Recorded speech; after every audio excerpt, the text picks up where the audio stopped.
Hi there, and welcome back to the Nourished Mamas podcast. I'm super excited for today's episode because I feel like it's something that most moms struggle with. And if you don't, that's wonderful. And I'm so glad um, because I wish more didn't. But I want to talk about something that no one really says out loud, and that is the pressure to be a good mom. But there's really no true definition of that. It's just like what we were modeled, what we believe. Like it's a very much mindset based thing.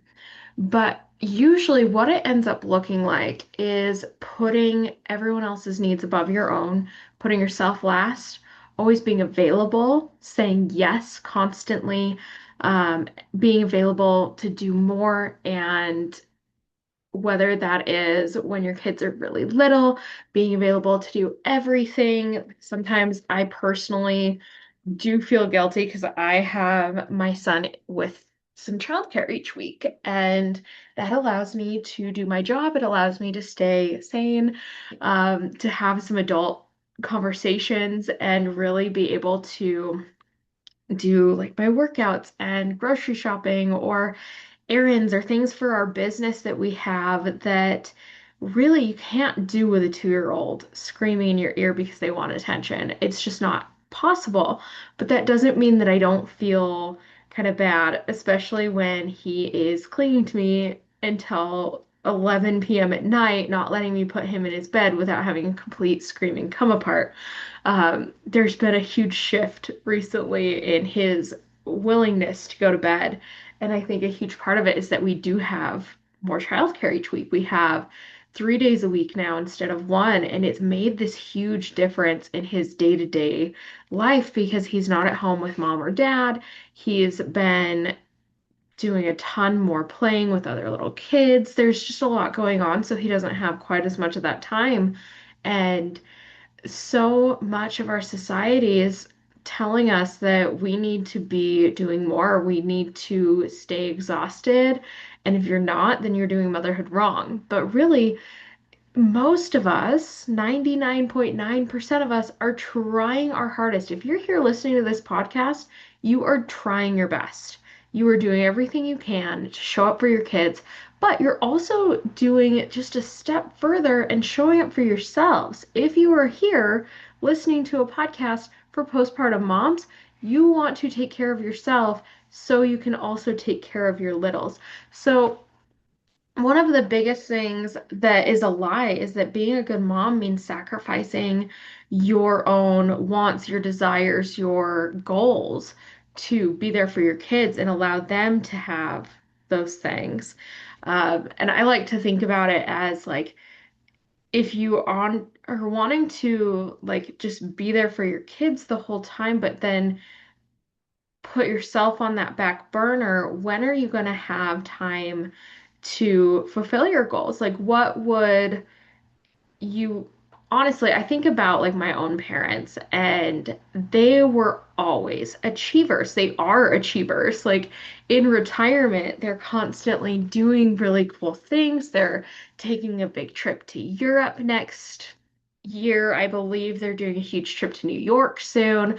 Like they're doing a bunch of things for themselves in retirement. But it wasn't just once we were out of the house. My mom still had a very demanding job.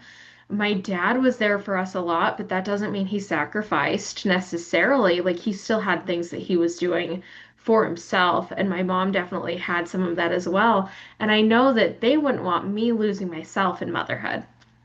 So that's kind of how I think about it. Like, if you want the best for your children, there's someone that wants the best for you too.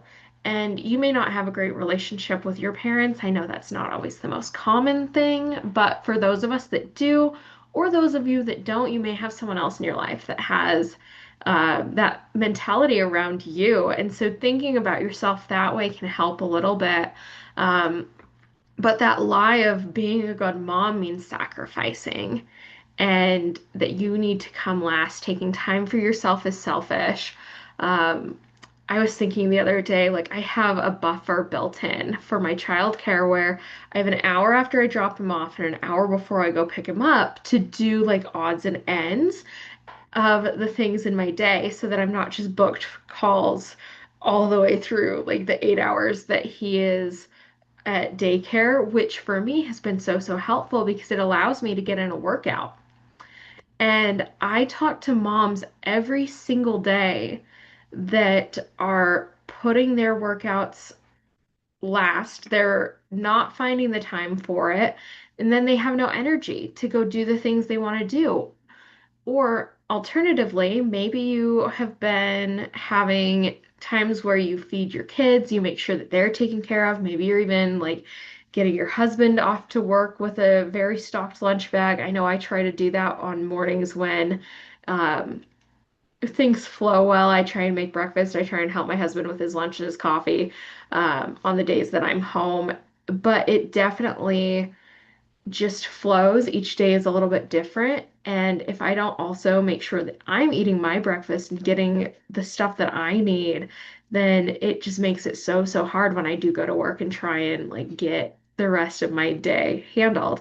So if you're feeling overwhelmed and that you just believe you should be handling it, I want you to know that you're confusing being a good mom with being an exhausted one. If you can never tell the other moms in the mom group no to showing up to things, or if you are putting going out for a walk with your kids on a pedestal where they get their outside time, but then you don't get breakfast because you're rushing out the door to get them to the park, that's definitely putting their needs above yours, and it's going to have a very poor effect on your energy later in the afternoon. So it's very common. We do it in little ways all the time. And so I would love to know, you can send me this as a message if you felt like it, or just reflect on it. But when was the last time you personally felt like you? Not the mom version of you, but you. When did you feel like you could take a breath and not be thinking about everyone else's needs? When did you have some me time? And so much of the time as moms, we lose our identity. We start running our lives on autopilot. And there's that constant mental load that is always nagging. So there's no energy left at the end of the day for you to take care of your own needs. You're showing up for yourself, but if you don't feel like you anymore, then you're definitely not showing up in a way that's going to be sustainable. It's something that you are going to burn out. You're going to not be able to do the things you say you want to do because you are burning both ends of the candle. Excuse the poor metaphor, but like honestly, if you don't feel taken care of, you cannot take care of other people.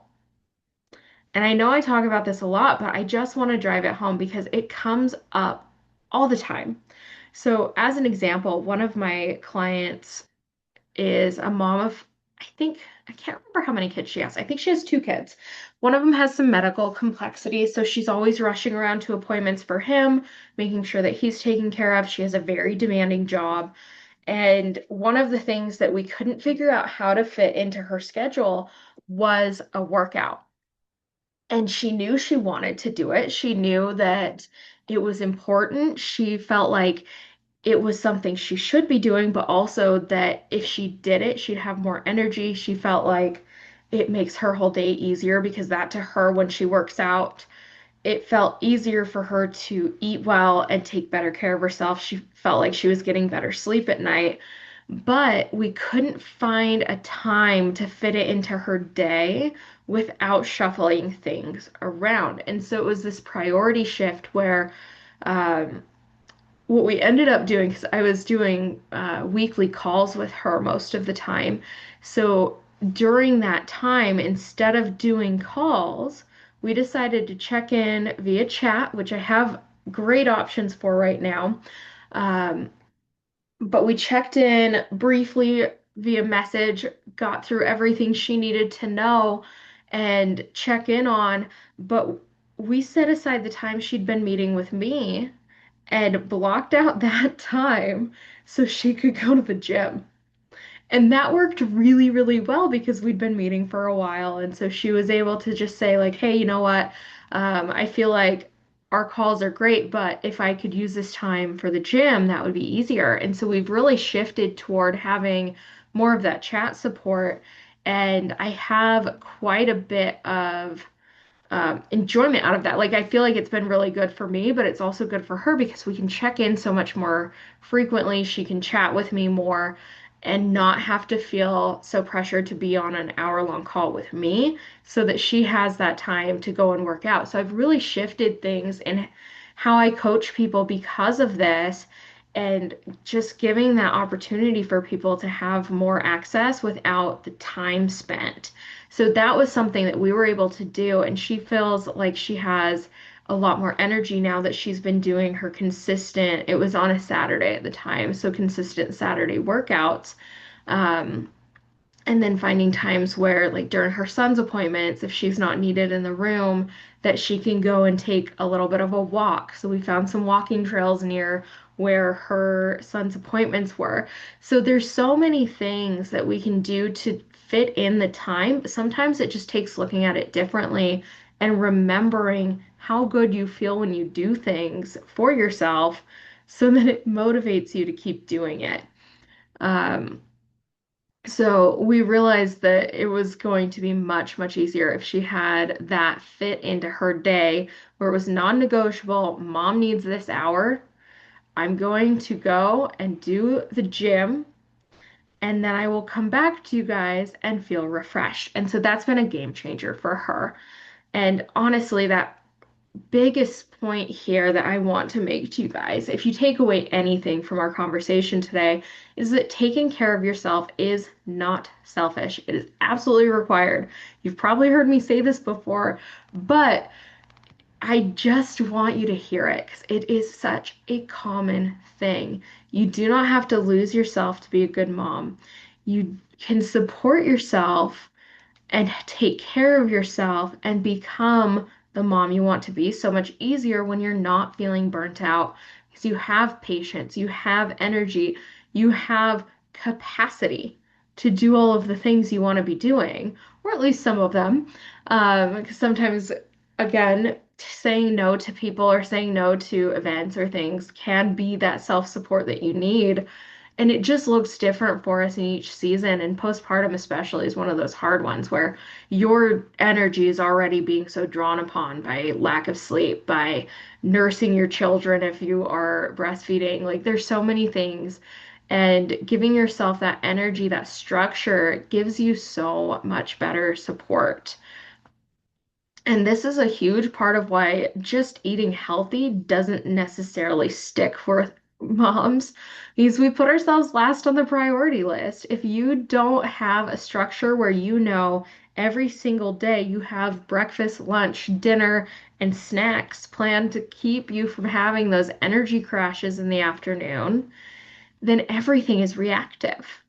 It makes it so much harder. You can't expect consistency in your energy or your weight loss or any of your other health goals when you're not even including your own needs in your day.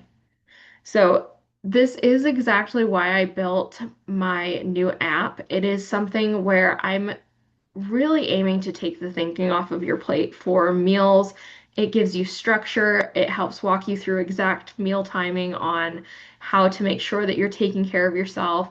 And then there's also a coaching component where, depending on what level you're in, you get weekly calls, you get um, check-ins, and then there's also some availability on my calendar where we can do daily chat support. So if you feel like you really need someone to hold your hand through it for a good chunk of time and you want that support in your back pocket where you can say, hey, this is what's going on today, and I need some feedback on how I can fit in my meals, or why is my energy so bad this week? And then we can look at it together and dive deeply into it without jumping on a call. Because I know hour-long calls are so hard for moms to be able to schedule. I see it all the time when I do insurance-based care where it just becomes very challenging to um, fit in those hour-long calls every single week or every single month even. So having this app available to you where you have a weekly call available, you don't have to show up if you don't have time, but if you do have time and you have a question, you can always either ask the question on the call in person or send it to me and I'll answer it on the call so you can watch a replay later. There's lots of ways you can get support in this new postpartum foundations hub that I have built for you.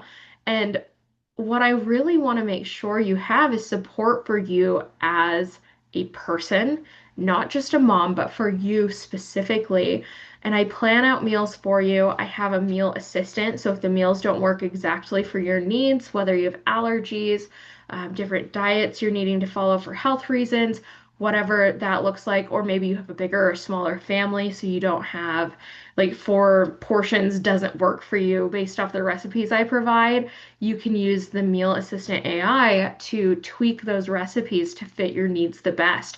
I really did a lot to build this out for busy moms, and it's exactly what I wish I had. In when I was first postpartum with my son a few years ago. It's really for that simplicity. It's not about doing more. It's so much about getting the right support to do what you need to do to take care of yourself.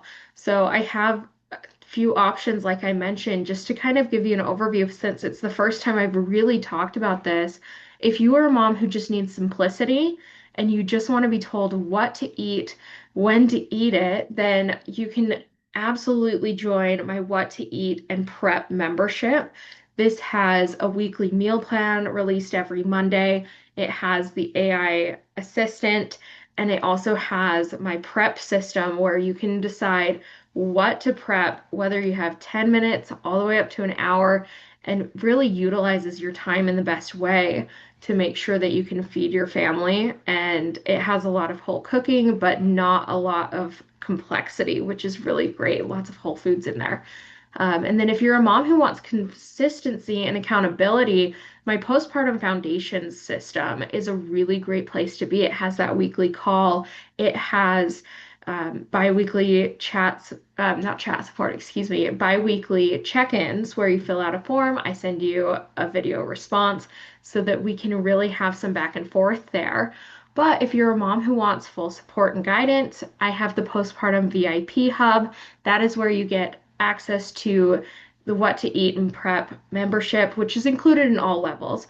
I will mention that here, but you also get the calls, the check-ins, and chat support. So the chat support is really where we can dig in if you feel like you are stuck anywhere or struggling with something and you want that guidance right then and there. That's going to be the best place for you. So one thing that I really want you to know is you don't have to do it all alone. You do have someone right here in your corner. So if this is hitting for you or you feel like you've lost yourself a little bit, I would love for you to reach out to me and learn more about my new coaching packages. I have such new things on the table. I'm super excited about it. And you can DM me to let me know what you are thinking about. There's a mini training you can watch, which basically just send me the word training and it'll send you a quick 6-minute video over on Instagram. So that is a really great place to get started if you're not sure if you want the higher levels of support at this time, but you just want to kind of get to understand what the meal patterns are that are keeping you stuck so that we can get started really pinpointing where your energy is going and help you start to feel your best. Alrighty, thank you guys so much for joining me today. I do just really, really appreciate you coming on to this podcast. If you have a chance to either review or subscribe, then I super appreciate it. It definitely helps the podcast. And I will talk to you next week.